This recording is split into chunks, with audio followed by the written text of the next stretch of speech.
네, 여러분 안녕하세요. 백진수입니다. 상하이. 네, 오늘 이제 금요일장 마무리가 됐는데요. 오늘은 뭐 여러분들께 이번 주 어땠냐고 안 물어보도록 하겠습니다. 이번 주가 최근 근래 들어서 가장 힘든 한 주였지 않나 싶은 생각이 드는데요. 이번 주 수요일날 우리 라이브 방송도 했었는데, 라이브 방송에서도 이제 뭐 테이퍼링에 대한 뉴스를 좀 이제 잘 들여다보면서 미리 좀 리스크 관리를 좀 해야 되겠다라고 말씀을 드렸는데요. 그냥 지금 할 일은 딱 그겁니다. 리스크 관리 조금만 시장에 추가적으로 좀 올라오길 바라고, 단기적으로 올라왔을 때 현금을 한 20% 30% 정도 그 정도 딱 들고 있는 상태에서 20% 정도만 만들면 될 것 같아요. 그런 상태에서 그냥 평상시 하던 대로 대응을 하시면 될 것 같다. 뭔가 좋은 뉴스가 나오면 시장은 다시 올라갈 거고, 안 좋은 뉴스가 나오게 되면 그때 가서 추가적으로 현금 좀 더 만드는 작업만 하면 될 것 같다.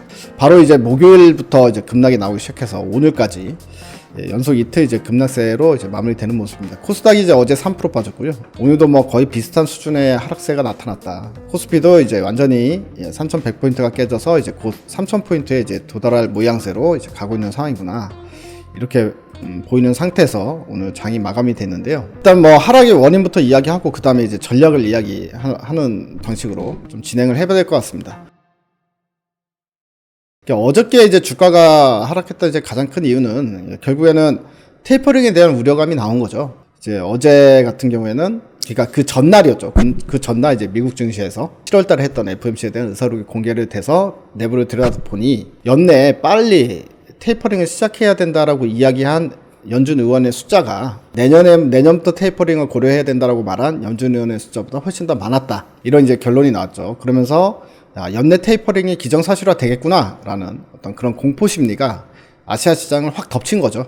덮쳐서 이제 주가가 다들 급락이 나왔고요. 뭐 사실 이제 우리나라 증시만 빠진 게 아니라 아시아 증시가 전체적으로 다 급락을 하면서 어제 시장이 이제 시작이 됐고, 오늘 같은 경우에는 사실 이제 테이퍼링에 대한 우려감은 어느 정도 시장에 어제 반영이 됐다라고 볼 수 있는데, 오늘 시장에서 이제 갑자기 오늘 좀 반등이 나오는가 싶더니 갑자기 또 급락이 나왔었던 또 이유가 제기가 됐는데요. 바로 코스피를 보면 오늘 이제 여기서부터 이제 급락이 나타난 가장 큰 원인으로 이제 지목이 된 게 결국 이제 중국 쪽에서도 악재 소식이 나왔다라는 부분이었습니다. 오늘 중국에서는 그러면 이제 우리가 알고 있는 테이퍼링 말고 새로운 악재 소식이 뭘까라는 부분에 대해서 좀 살펴보면요. 자, 중국 증시에서 무슨 일이 있었냐면, 이제 원래 이제 이번 주 월요일 날 인민은행에서 시장에 6천억이란 자금을 투입을 했어요.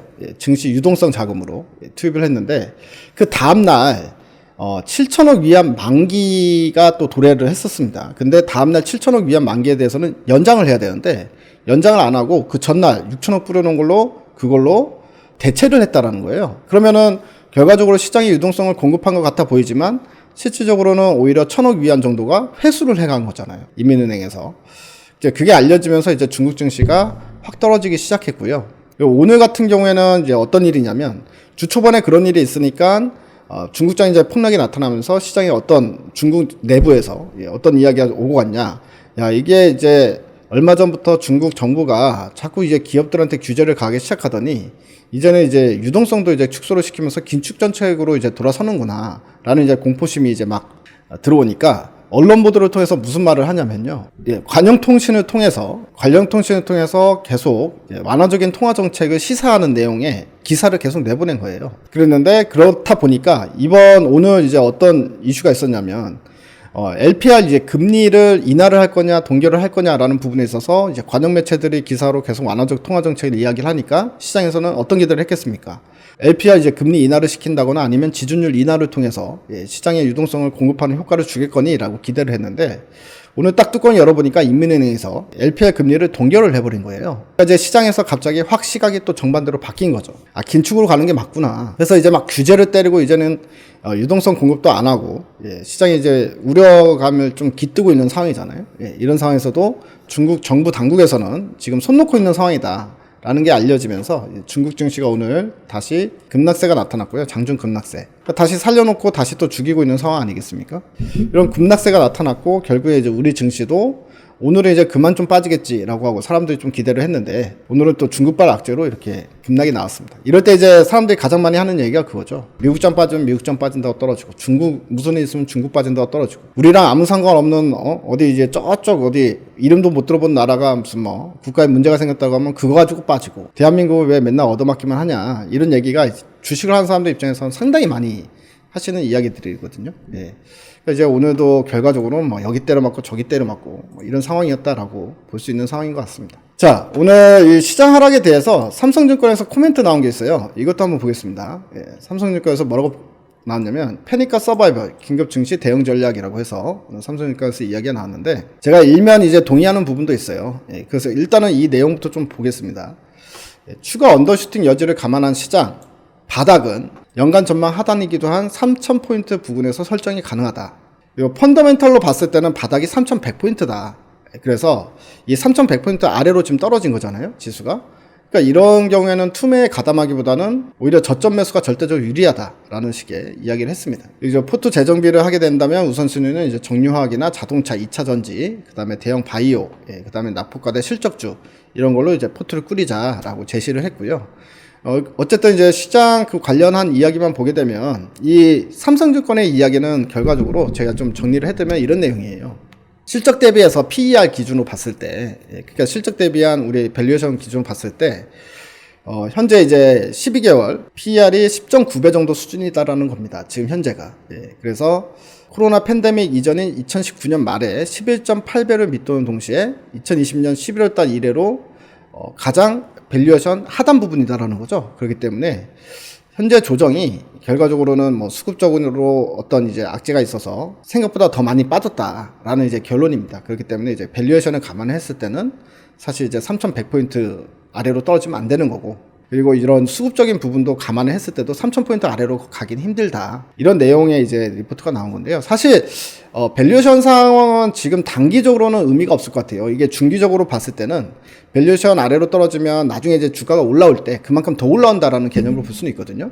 근데 딱 이제 밸류에이션이 10배가 최저다. 그 이상은 역사적 간적이 없다라고 해서 10배에서 딱 멈추는 건 아닙니다. 당장에는 수급의 힘이 어느 쪽으로 쏠리느냐가 이제 단기적으로 낙폭을 결정하는 거기 때문에 사실 이제 의미는 없지만 이런 부분으로는 볼 수는 있죠. 이제 우리가 제가 아까 동의하는 부분이 뭐냐면 지금 시점에서 그럼 손절을 할 거냐 말 거냐라는 부분에서 지금은 매수는 아니더라도 적어도 파는 구간이 일단 지났다. 이렇게 보는 게 맞을 것 같습니다.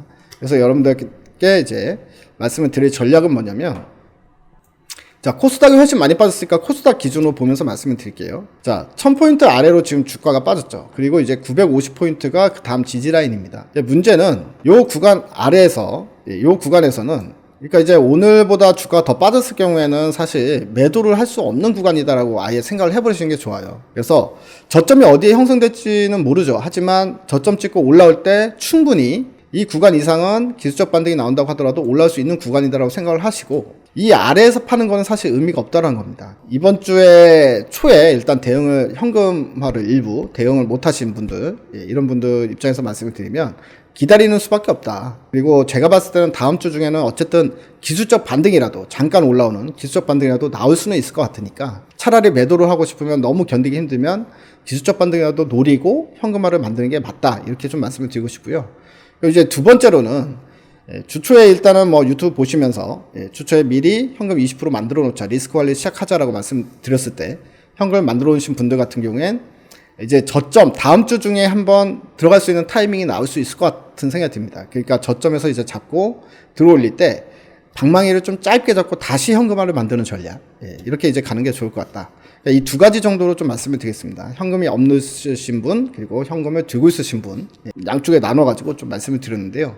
어찌됐든 지금 시장은 테이퍼링 우려감 이게 가장 큽니다. 지금 아까 중국에서 나온 유동성 위기 그 다음에 이제 금리 동결 이런 악재는요.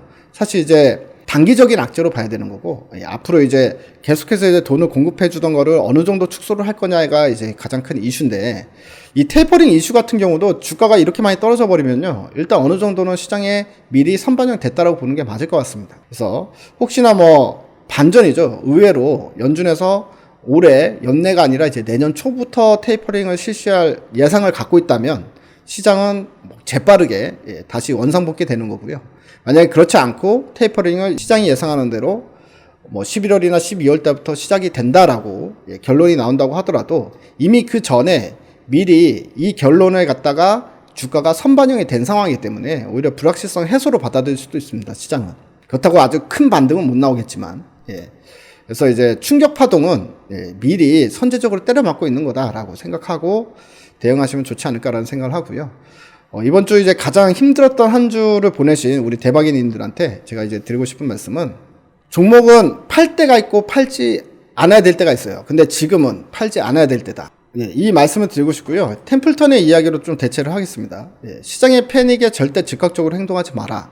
팔아야 할 시점은 시장이 추락하기 이전에 팔아야 된다. 근데 지금 이미 추락을 했잖아요. 그러면 추락한 다음은 파는 게 아니다라고 이야기를 합니다.